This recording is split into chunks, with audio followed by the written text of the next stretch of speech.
कि जो आरएसएस संघ है वो बुद्ध के विचारधारा पे चल रही है और बुद्ध ही आरएसएस है। आज ब्राह्मण दलित के घर खा रहा है, आज देश का ओबीसी प्रधानमंत्री बना है, संघ की विचारधारा को लेकर बना है, संघ के माध्यम से बना है। तो माना जा सकता है कि आने वाला समय में मोहन भागवत की जगह कोई दलित समाज, पिछड़ा समाज से संघर्ष है हमारा रात और दिन आगे बढ़ने का। तथागत गौतम बुद्ध का जो विचारधारा है, क्या भाजपा संघ के साथ मेल खाती है? आरएसएस और बुद्ध की विचारधारा अलग है। आरएसएस आज बुद्ध की विचारधारा पर चल रही है, बुद्ध और आरएसएस एक ही विचारधारा पर बढ़ चल रहे हैं। आज अखिल भारतीय कुशवाहा महासभा के द्वारा आज आयोजित कार्यक्रम थी और वो कार्यक्रम थी तथागत गौतम बुद्ध की जयंती और सम्मान समारोह। कई बच्चों को पुरस्कृत भी किया गया, सम्मान भी। इसमें बतौर मुख्य अतिथि उत्तर प्रदेश के उप मुख्यमंत्री शिरकत किए। मेरे साथ सैनी, ऑल इंडिया सैनी समाज के प्रधान संरक्षक हैं, सीधे तौर से समझते हैं। सर, एक बार अपना परिचय दीजिएगा। मैं चौधरी इंद्राज सिंह सैनी, पूर्व अध्यक्ष ऑल इंडिया सैनी सेवा समाज। तकरीबन 35 साल मैंने समाज की सेवा की और अध्यक्ष रहा। और आज भी इस जो प्रांगण में हम खड़े हैं, सावित्रीबाई ज्योतिराव फूले 2 साल इसका भी अध्यक्ष रहा। और पूरे समाज को, हिंदुस्तान को जितना भी है उसको एकत्रित करने में मेरा जी जान से सैनी, साक्य, कुशवाहा, मौर्य, माली, तकरीबन पूरे हिंदुस्तान में हमारी 14-15% की हमारी संख्या है, उसको एक जगह एकत्रित करने में मैं लगा हुआ। देखिए, आज कुशवाहा समाज, चाहे वो साहित्य हो, सैनी हो, कुशवाहा हो, मौर्य हो, सभी आज दिल्ली के इस प्रांगण में जहाँ हम लोग आज हैं, सभी एकत्रित हुए, अपनी अपनी बात रखे, विचार रखे। क्या लगता है कि पूरे देश में कुशवाहा, साहित्य, सैनी, मौर्य राजनीतिक रूप से सशक्त हो गए हैं या अभी बाकी है? देखिए, सशक्त तो हो रहे हैं, काफ़ी हो भी चुके हैं और होंगे भी। संघर्ष है हमारा रात और दिन आगे बढ़ने का। आज हमारे उप मुख्यमंत्री भी जो यहाँ पर आए, वो भी कह गए कि हम एकजुट होंगे तो संघर्ष होगा। एक टाइम ऐसा आएगा कि आप उप मुख्यमंत्री हैं, कल मुख्यमंत्री होंगे, फिर इससे आगे भी बढ़ेंगे। हमारा विचार तो है कि हम जैसे सम्राट अशोक हुए, उस तरह की हम जो करना चाहते हैं। सम्राट अशोक जिस तरह हुए, उन्होंने एक अखंड भारत की निर्माण की। क्या ये पॉसिबल है? अभी तो भारत के अंदर ही देख रहे हैं कि खंड खंड हो रहा है। देखिए, खंड खंड हो रहा है, लेकिन सारे के सारे आज भाजपा के नीचे हैं। हर जगह जो है भाजपा का परचम लहरा रहा है, इसलिए कि उनके कार्य जो है वो लोगों को दिख रहे हैं। इसी तरह से हमारा समाज जो है तकरीबन इसके साथ जुटा हुआ है और लगा हुआ है।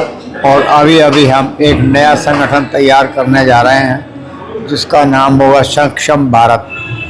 सक्षम भारत। उसमें सैनी, साक्य, कुशवाहा, मौर्य, माली सब इकट्ठे एक मंच पर होंगे, जिसमें कि हम लाखों की संख्या का एक बहुत बड़ा प्रोग्राम करेंगे।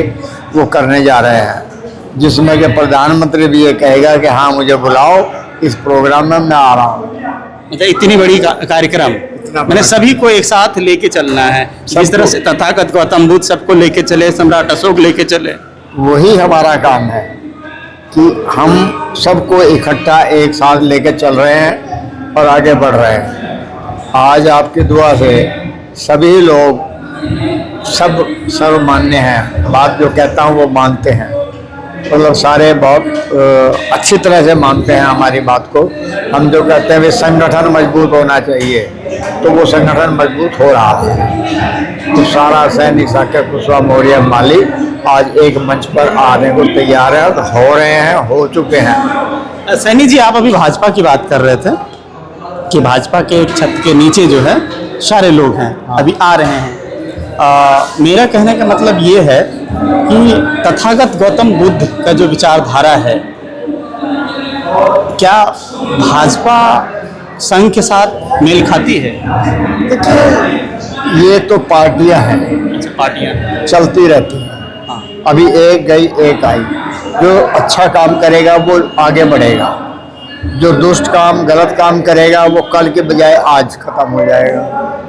तो जो अभी मैंने देख रहा हूँ, जैसे हम चल रहे हैं, तो भाजपा बहुत अच्छा काम कर रही है, पूरे देश में लोगों को जोड़ना काम कर रही है। देश का विदेशों को भी जो है हमारे साथ जोड़ा है। आज वो भी जो है, पहले जब हम विदेश में जाते थे, हमारे लोग विदेश में जाते थे, तो क्या कहते थे, ब्लैक डॉग आ गया, ब्लैक डॉग आ गया। आज जो है वो कलेजे से लगाते हैं, दिल से लगाते हैं इंडियन को। क्यों? किसकी देन है? मोदी। उसने अपना जाके विदेशों में परचम फैलाया है और उनको कहा है कि इंडिया अब कमज़ोर नहीं है, इंडिया आज तीसरी चौथी हस्ती पर आ रहा है वर्ल्ड की। तो ऐसे आगे बढ़ेगा और आगे आने वाले कुछ टाइम में शायद अमेरिका भी पीछे रह जाए, कुछ नहीं कहा जा सकता। जैसे वहाँ का चल रहा है, अमेरिका में भी चल रहा है और भी चल रहा है। वहाँ भी संगठन अलग अलग हो रहे हैं, अलग अलग टूट रहे हैं, एक दूसरे में लड़ रहे हैं, झगड़ रहे हैं। चलिए, बहुत अच्छी बात है कि आगे देश जो है सो और आगे बढ़े। लेकिन मेरा कहने का ये है कि जो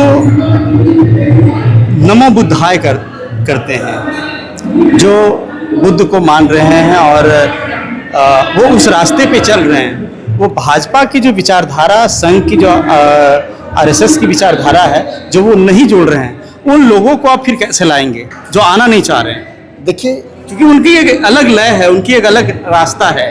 अरे आज हम गेहूं लगाते हैं, खेत में गेहूं पैदा होता है, उसमें एक बाल में ऐसा भी आ जाता है कि वो करंजवा पैदा हो जाता है, जो जहर होता है, जिसको आदमी खा नहीं सकता, खाएगा तो मर जाएगा।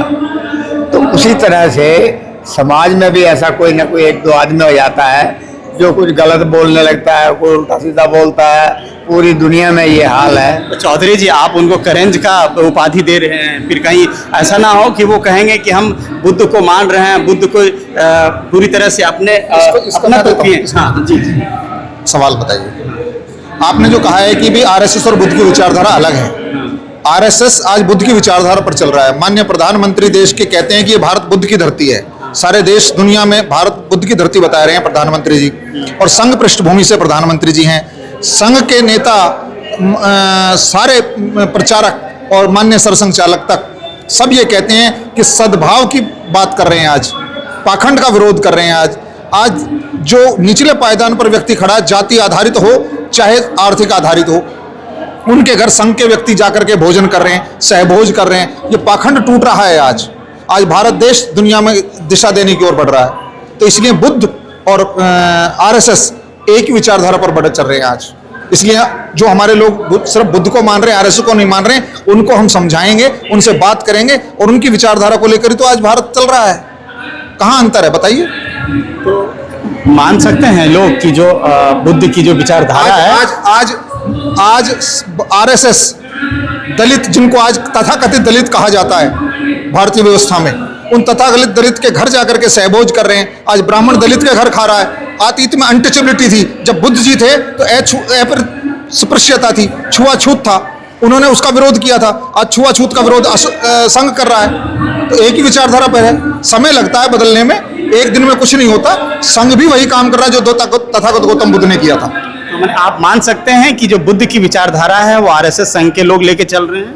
हाँ, एक प्रकार से वही आगे बढ़ रहा है और मैं समझता हूं कि दुनिया में बुद्ध राज करेगा। तो फिर वहां समानता है, आरएसएस में समानता है। आज देखिए ना, कितने ओबीसी के मुख्यमंत्री बैठा दिए गए, ओबीसी के मुख्यमंत्री बैठा दिए गए। आज से पहले कभी दलित और ओबीसी को कहीं मुख्यमंत्री बनता देखा था आपने? कितने ओबीसी से 70 साल से एक पार्टी का राज रहा था, कितने ओबीसी मुख्यमंत्री बनाए गए थे? कौन मौर्य साम्राज्य की बात करता था, कौन बुद्ध की बात करता था? लेकिन सामाजिक संघ जो आरएसएस है, उस संघ में जो प्रमुख है वो क्या दलित समाज के हैं, या फिर क्या फ्यूचर में बनाया जा सकता है? क्यों नहीं बनाया जा सकता? डेमोक्रेसी है और डेमोक्रेसी में जो काम करेगा वो आगे जाएगा। आज देश का ओबीसी प्रधानमंत्री बना है, संघ की विचारधारा को लेकर बना है, संघ के माध्यम से बना है। तो माना जा सकता है कि आने वाला समय में मोहन भागवत की जगह कोई दलित समाज, पिछड़ा समाज से लोग ले। मोहन भागवत की जगह काम करता हुआ संघ में जाएगा, पिछड़ा दलित तो जरूर बनेगा। अगर काम नहीं करेगा तो कैसे जाएगा? आपके घर में मैं जाऊं नहीं, आप मुझे भोजन कैसे खिलाएंगे? आप मुझे आसन कैसे देंगे कि मुझे तो आपके घर जाना नहीं है? तो जो संघ में नहीं आएंगे, संघ की शाखा में नहीं जाएंगे, संघ की विचारधारा को नहीं समझेंगे, संघ के साथ मिलकर काम नहीं करेंगे, उनको संघ का सरसंघ चालक कैसे बना दिया जाएगा? जो काम करेगा वो सरसंघ चालक बनेगा। परिचय आपका? मैं धर्म चौधरी सक्षम भारत का अध्यक्ष हूँ और सारे समाज को लेकर के हम देश में आगे बढ़ रहे हैं। चलिए देखिए, सब कुशवाहा लोग हैं, सैनी समाज हो, साहित्य समाज हो, कुशवाहा हो या मौर्य हो, सभी लोग आज इकट्ठा हुए हैं। और इस बात जो है ना, बड़ी बात आज निकल के आई है कि जो आरएसएस संघ है वो बुद्ध के विचारधारा पे चल रही है और बुद्ध ही आरएसएस है। तो एक सबसे बड़ी खबर भी मान सकते हैं, सबसे बड़ी बात मान सकते हैं। हालांकि चौधरी जी, सैनी जी के विचारधारा, चौधरी जी इनके विचारधारा को आप कैसे देख रहे हैं, इनकी बातों से आपको क्या लगा, कमेंट सेक्शन में अपनी प्रतिक्रिया जरूर दीजिएगा। मिलता हूं अगली कड़ी में, दीजिए पंकज कुशवाहा को इजाजत।